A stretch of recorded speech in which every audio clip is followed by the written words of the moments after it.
கடந்த ஆண்டை விட இந்த ஆண்டு வந்து குறுவை சாகுபடி வந்து 13 மடங்கு அதிகமாக விளைஞ்சிருக்கு. ஆமாம், அது வந்து ஒரு விவசாயிகளுக்கான ஒரு பெரிய வரப்பிரசாதம் இருந்தாலும் 13 மடங்கு அதிகமாக விளைஞ்ச இந்த குறுவை சாகுபடி வந்து பெரும்பாலும் மழைகளில் மாட்டக்கூடிய அபாயம் எப்பவுமே இருக்கு. குறுவைனாலே மழைக்கான பாதிப்பு தான் சார். அந்த 13 மடங்குக்கு அதிகமாக விளைஞ்சதுக்கான அந்த குடோன் ஏற்பாடுகள் இல்லைன்றதுதான் இப்ப குற்றச்சாட்டா இருக்கு. ஏன்னா சொல்ற 700 மூட்டை 500 மூட்டை வழக்கமா இருக்குது. இப்போ அதுக்கு இப்போ வந்து இப்போ கூடுதலாக குடோன் இப்போ நெல் இப்போ இந்த கரும்பு துறையில் இருக்கின்ற கரும்பு ஆலையில் இருக்கின்ற குடோன்கள் இப்போது அதுவும் பயன்படுத்துவதற்கு உத்தரவிட்டு அதுக்கு அந்த நெல்லை எங்கள் சக்கர ஆலையுடைய குடோனில் இப்போது நெல்லை அடுக்கி வைக்கப்படுகிறது. அதே போல் மார்க்கெட்டிங் கமிட்டி மூலமாக இருக்கின்ற குடோன்களையும் இப்போது நெல் மூட்டைகளை அங்கே பாதுகாப்பாக வைக்கப்படுகின்றது. கிட்டத்தட்ட 140 ஆரம்பங்களில் நெல் மூட்டைகளை அடுக்கின்ற பணியை செய்து கொண்டிருக்கின்றோம். இது எக்ஸ்ட்ரா கூடுதலாக விளைந்த நெல் இப்போ கூடுதலாக இது போல். அதே போல் இன்னும் சொல்லப்போனால் இப்போ லாரி இன்னும் சொல்லப்போனால் திருவாரூரில் இருக்கிறது காரணமே லாரி அதிகமான தேவைக்கு அதிகமான லாரிகள் இப்போ நீங்களே சொல்கிறீங்க. இப்போ அதிகமாக நெல் விளைஞ்சிச்சு, அதிகமான இப்போ இடம் இல்லை, அது ஷிஃப்டாக இருக்குது. அது ஷிஃப்ட் அதே போல் இப்போ இன்னும் சொல்லப்போனால் வடகிழக்கு மழை தொடங்கி அது கிட்டத்தட்ட 10-20 நாட்கள் ஆகும் மழை பெய்யுது. நம்முடைய நேரமாக தொடங்கின அன்றைக்கே மழை பணியாளர்கள் வந்து குடிக்கிறதுக்கான பணியாளர்கள் தான் கொண்டு போய் அங்க இறக்க வேண்டிய இடத்துல இருக்காங்க. அதெல்லாம் இப்போ கிராமத்தில் ஒவ்வொரு வில்லேஜ்லையும் தேவையான பணியாளர்கள் இருக்கின்றார்கள். அதெல்லாம் பணியாளர்கள் தேவையான பணியாளர்கள் இருக்கின்றார்கள். தேவையான இப்போ டிபிசி திறக்கப்படுகிறது. தேவையான அதுக்குரிய அந்த மிஷின்களும் அங்கே கொடுக்கப்பட்டிருக்கிறது. ஒரு ஊரில் 2 தேவை. ஒரு மிஷின் வேண்டாம் 2 மிஷின் போடுறது. ஒரு மிஷினுக்கு 1000 மூட்டை பிடிக்கலாம். 2 மிஷின் போட்டால் 2000 மூட்டை பிடிக்கலாம்.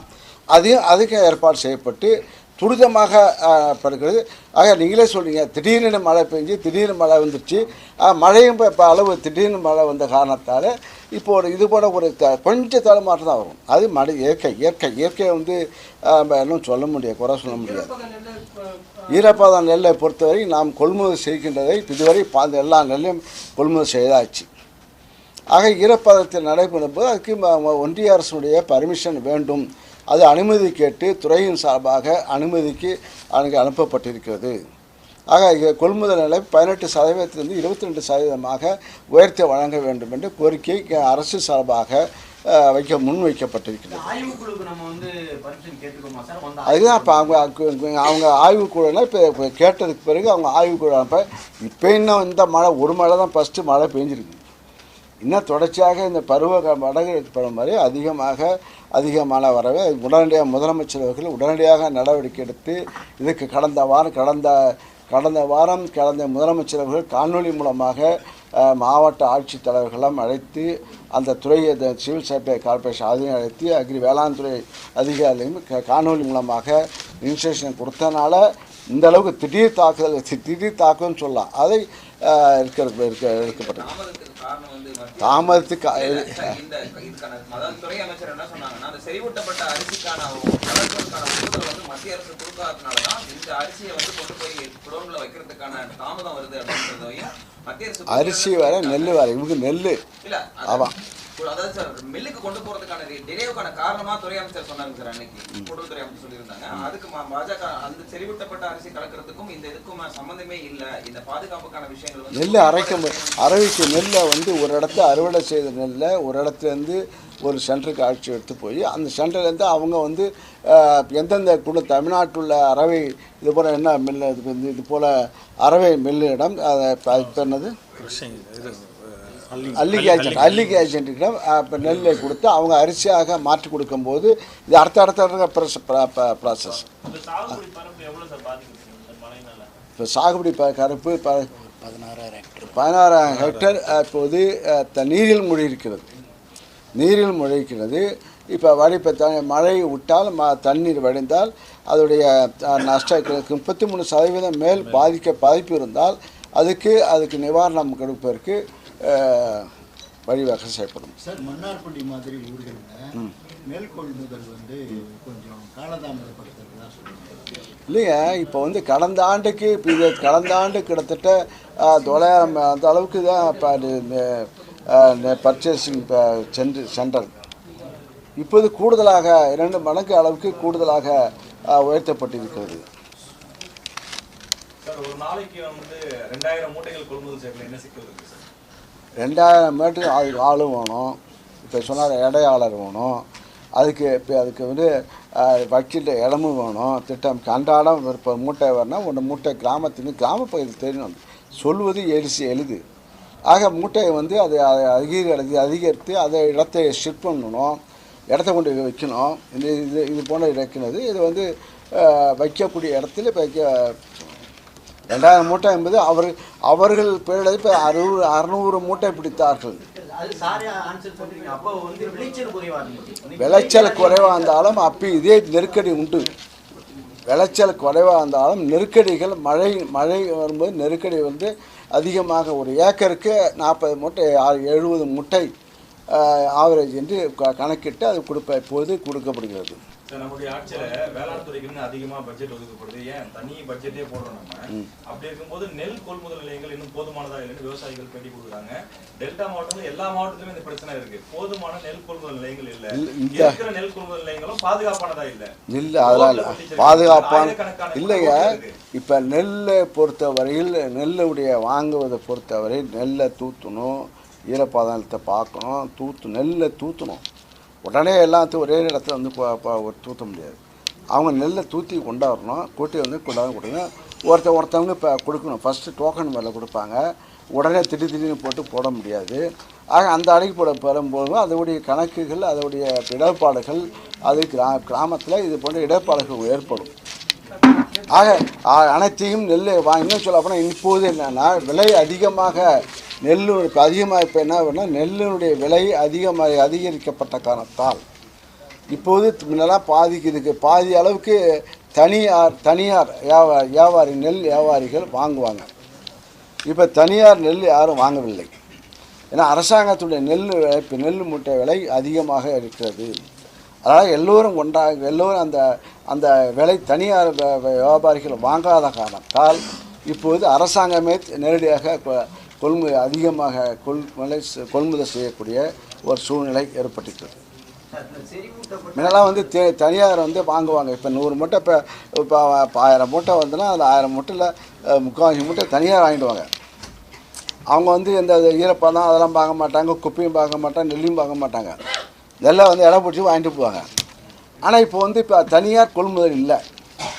காரணம் விலைகள் அதிகமாக நெல் விலை அதிகமாக அரசாங்கம் கொடுக்கின்ற காரணத்தால் இப்போ தனியாரிடம் மக்கள் செல்லவில்லை, விவசாயிகள் செல்லவில்லை. அதனால் வந்து தனியார் கொள்முதல் செய்யவில்லை. அரிசி கலப்பிற்கான அனுமதி ஆகஸ்ட் 18 அது பொய் சொல்கிறார்கள் அமைச்சர்கள். ஏன் சார் இபிஎஸ் இப்போ நீங்கள் கேட்குறீங்க, டிவி இப்போ சொல்கிறதுக்கு போடுறதுக்கு ஆள் இருக்குது. அதனால் இப்போ அவங்க 19 அவங்களுக்கு சொல்லுவாங்க 2000 மூட்டை ஏன் நீ பிடிக்கல கேட்கணும், திருப்பி கேட்டுக்கணும்.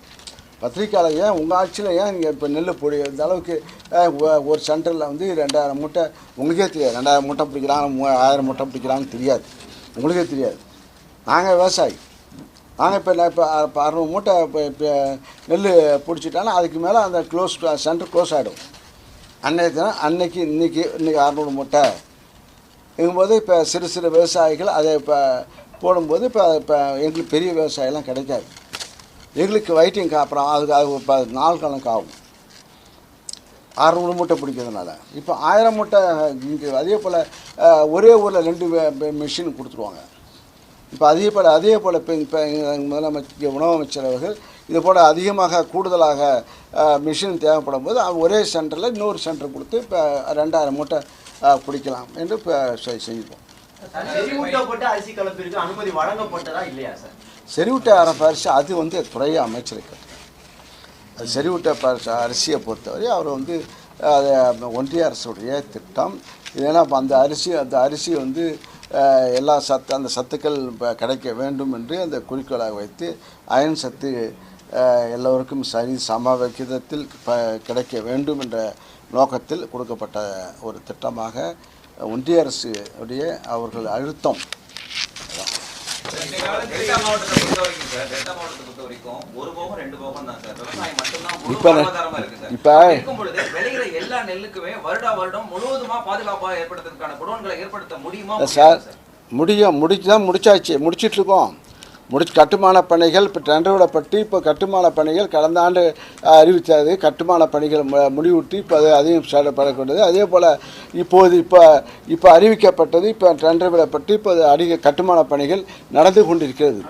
ஆக இது கடந்த 4 ஆண்டு கடந்த ஆட்சியில் செய்யாத காரணத்தால், கடந்த ஆட்சியில் நீங்களே பத்திரிக்கை பார்த்துருப்பீங்க, ஒவ்வொரு ஊரில் ஒவ்வொரு மாவட்டத்தில் பார்த்தா ஓப்பனாக மூட்டை அடுக்கப்பட்டு லட்சக்கணக்கான மூட்டைகள் அடுக்கப்பட்டு அங்கே அங்கே தார்ப்பாக கூட இல்லாமல் அங்கே நெல் முளைத்தது. இப்போ அது போன்ற அதை ஓப்பனாக அடுக்க வைக்கின்ற திட்டங்கள் இப்போது இல்லை. எல்லாத்தையும் பாதுகாப்பாக கொடுக்க வேண்டும் என்று இப்போ கடந்த ஆட்சியை விட இப்போ 2 மடங்கு அளவுக்கு கூடுதலாக அந்த குடோன்கள் கட்டப்பட்டு இப்போது செய்து கொண்டிருக்கிறார்கள். ஆக இன்னும் அதிகரித்து இப்போ வழங்குவதற்கு இப்போ கடந்த ஆண்டு இப்போ டெண்டர் விடப்பட்டு இப்போ இந்த ஆண்டு இப்போ கடந்த பட்ஜெட்டில் விட இப்போ உணவு அமைச்சர் அறிவித்து இப்போ அந்த கட்டுமான பணிகள் இப்போ டெண்டர் விடப்பட்டு இப்போ கட்டுமான பணிகள் ஆக முடியும். ஆக இதெல்லாம் பூர்த்தி அடைம்போது முழுமையாக இது பணிகள் முடித்து பாதுகாப்பாக நெல் மூட்டைகள் காக்கப்பட்டு கொண்டிருக்கிறது. அதுவரையில் இது பணிகள் முடிக்கின்ற வரையில் இப்போ இது போன்ற வேளாண் துறை சார்பாக சர்க்கரை இந்த கூட்டு சர்க்கரையினுடைய சர்க்கரை குடோன்கள் காலியாக உள்ள குடோன்களில் இது அடுக்கி வைக்கப்படுகிறது. மார்க்கெட்டிங் கமிட்டியில் இருக்கின்ற காலியாக உள்ள ஆரம்களில் பாதுகாப்பாக வைக்கப்படுகிறது. இதையெல்லாம் செய்து கொண்டிருக்கிறார்கள்.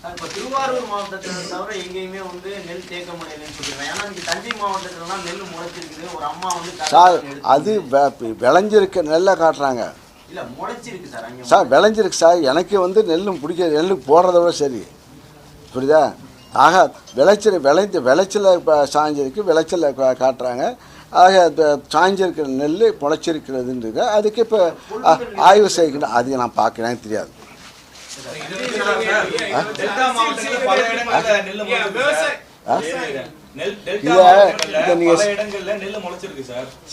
எந்த இடத்துல அதே சார் சொல்லுவதே பல இடங்களில் சொன்னால் நீங்கள் பலதாக இருக்கலாம்.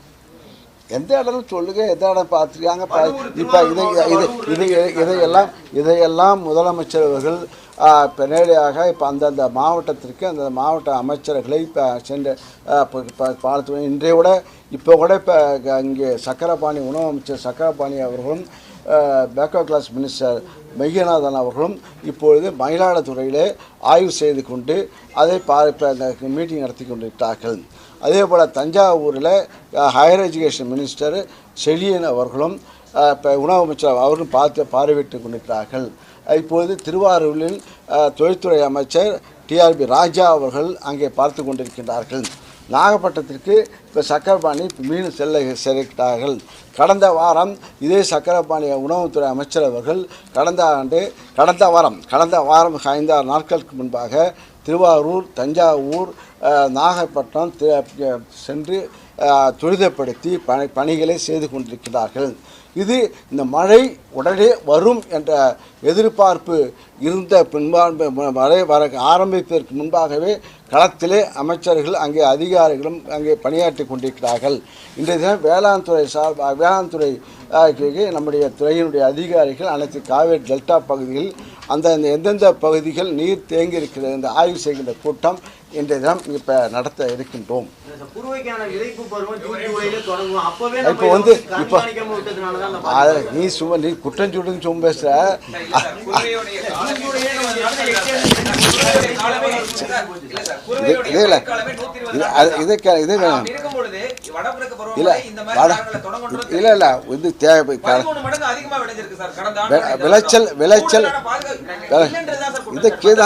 நான் சொல்றதுக்கு நாங்கள் இப்போ இவ்வளவு செஞ்சாலும் ஏன் செஞ்சேங்கிறீங்க, செய்யாட்டி போனால் ஏன் செய்யலைங்கிறீங்க.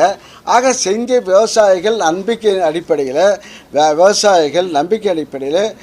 நெல் அதிகமான விளைச்சல், அதிகமான விலையும் அதிகமாக இருக்கிற காரணத்தால் அதிக போல் மின்சாரம், இலவச மின்சாரம் அது கொடுத்த காரணத்தாலும் அதிகமாக பயிர் செய்கின்ற அது குறிப்பிட்ட காலத்தில் தண்ணீர் விட்ட காரணத்தாலும் அதுக்கு அதே போல் இந்த குறுவை சாகுபடி தொகுப்பு திட்டத்தை இலவசமாக அறிவித்து கிட்டத்தட்ட 214 கோடி அளவுக்கு டெல்டா நான் டெல்டா பகுதிகளில் குறுவை தொகுப்பு செய்வதற்கும் இலவசமாக